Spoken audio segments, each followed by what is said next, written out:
오늘의 말씀은 창세기 16장 15절부터 17장 1절까지 말씀입니다. 하갈이 아브람의 아들을 낳음에 아브람이 하갈이 낳은 그 아들을 이름하여 이스마엘이라 하였더라. 하갈이 아브람에게 이스마엘을 낳았을 때에 아브람이 86세였더라. 아브람이 99세 때에 여호와께서 아브람에게 나타나서 그에게 이르시되 나는 전능한 하나님이라. 너는 내 앞에서 행하여 완전하라. 여러분은 올해로 나이가 어떻게 되십니까? 어릴 때야 해가 바뀌어서 나이를 먹으면 학교에서 학년이 바뀌던가 변화되는 점들이 확 느껴지지만 대략 한 3, 40대가 지나면 나이를 한 살 한 살 먹는 게 큰 의미가 없어집니다. 작년이나 올해가 크게 다르지 않기 때문이죠. 그래서 내가 지금 정확히 몇 살인지 잊고 살기도 합니다. 그런데 오늘 본문에는 유독 아브라함의 나이가 강조되어 있습니다. 본문 16장 16절입니다.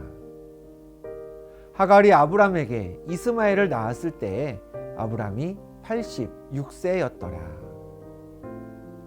본문에는 아직 아브람이라 기록된 아브라함이 본처 사라가 아닌 애굽 출신의 여종 하갈을 통해서 아들 이스마엘을 얻었을 때 나이가 86세 곧 86이라 했습니다. 이어지는 본문 17장 1절입니다. 아브람이 99세 때에 여호와께서 아브람에게 나타나서 그에게 이르시되 나는 전능한 하나님이라. 너는 내 앞에서 행하여 완전하라.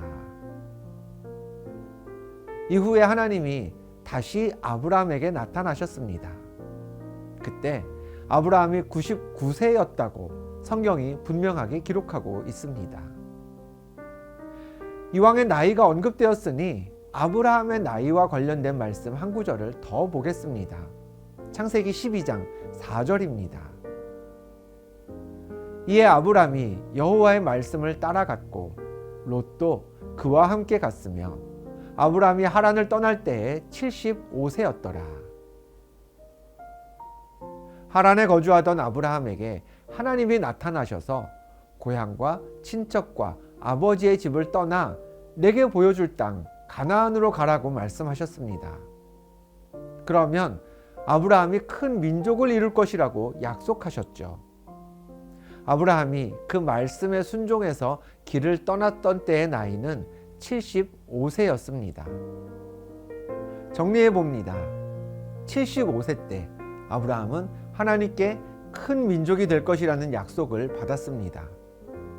그런데 10년 가까이 아브라함과 사라 사이에는 자녀가 생기지 않았습니다.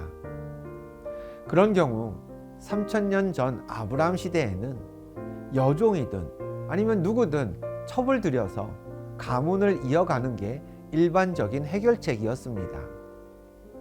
아브라함과 사라도 그 해결책을 따랐습니다. 아브라함이 여종 하갈과 동침했고 그렇게 아들 이스마엘을 얻었습니다. 당시에 그건 결코 죄가 아니었습니다. 또 하나님께 약속을 받은 이후 10년이나 기다린 후에 행동한 조치였으니 아브라함이 너무 섣부르게 행동한 것도 아니었습니다. 그런데 오늘 본문은 아브라함에게 다시 하나님이 나타나서 말씀하신 때가 99세였을 때라고 전합니다.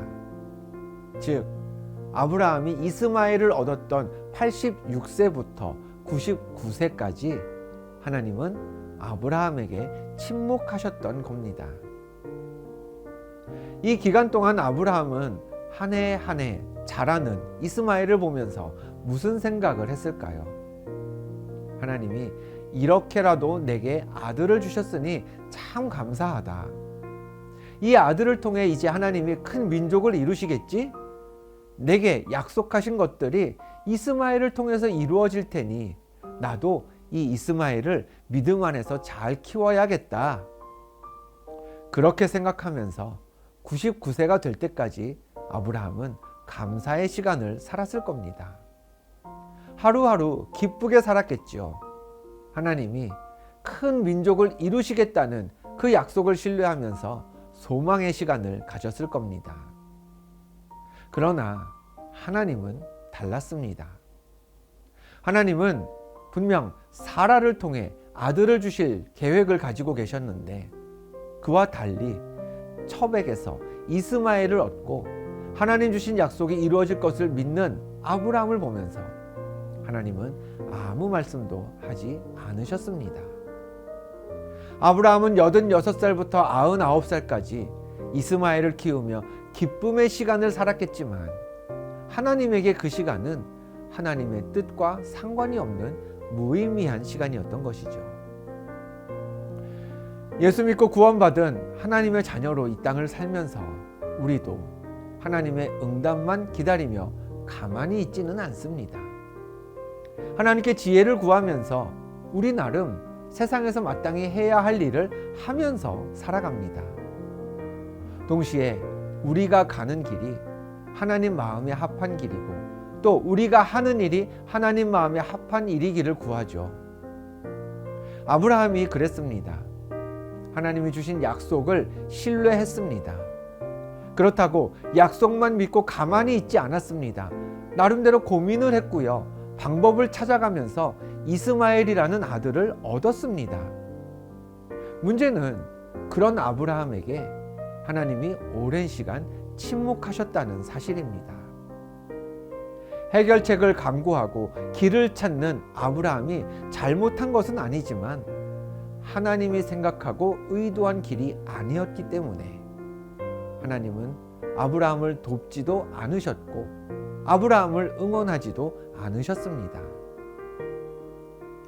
신앙생활 하면서 우리는 하나님의 침묵에도 예민해져야 합니다. 하나님이 막으시는 게 아니면 계속 하면 되겠지.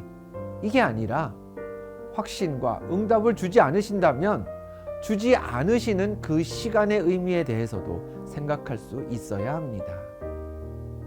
내가 죄를 범하는 건 아니지만 신실하신 하나님의 약속을 나는 여전히 신뢰하고 있지만 그러나 믿음으로 걷는 이 길이 하나님의 길과 다르지는 않은지 하나님의 침묵이 길어질 때 반드시 짚어보아야 합니다. 오늘은 이렇게 기도하겠습니다. 하나님, 내게 말씀하시는 하나님을 기대하는 만큼 나에게 침묵하시는 하나님에게도 민감한 그런 주의 자녀 되게 하옵소서. 말씀하지 않으시던 하나님이 내게 다른 길을 열어주셨을 때 당황하지 않고 실망하지 않고 보이신 길을 향해 믿고 순종하며 따르게 하옵소서. 아브라함은 하갈에게서 이스마엘을 얻었기에 기뻤습니다.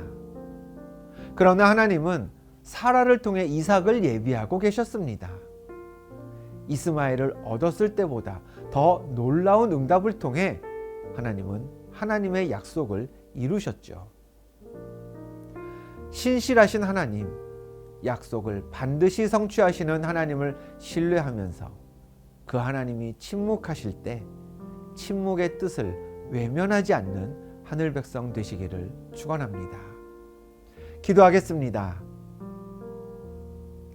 하나님, 우리에게 말씀하시는 하나님을 신뢰하듯이 우리에게 침묵하시는 하나님에게도 민감한 주의 자녀 되길 원합니다.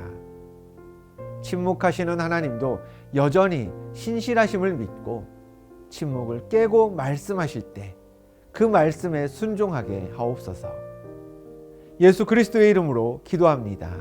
아멘.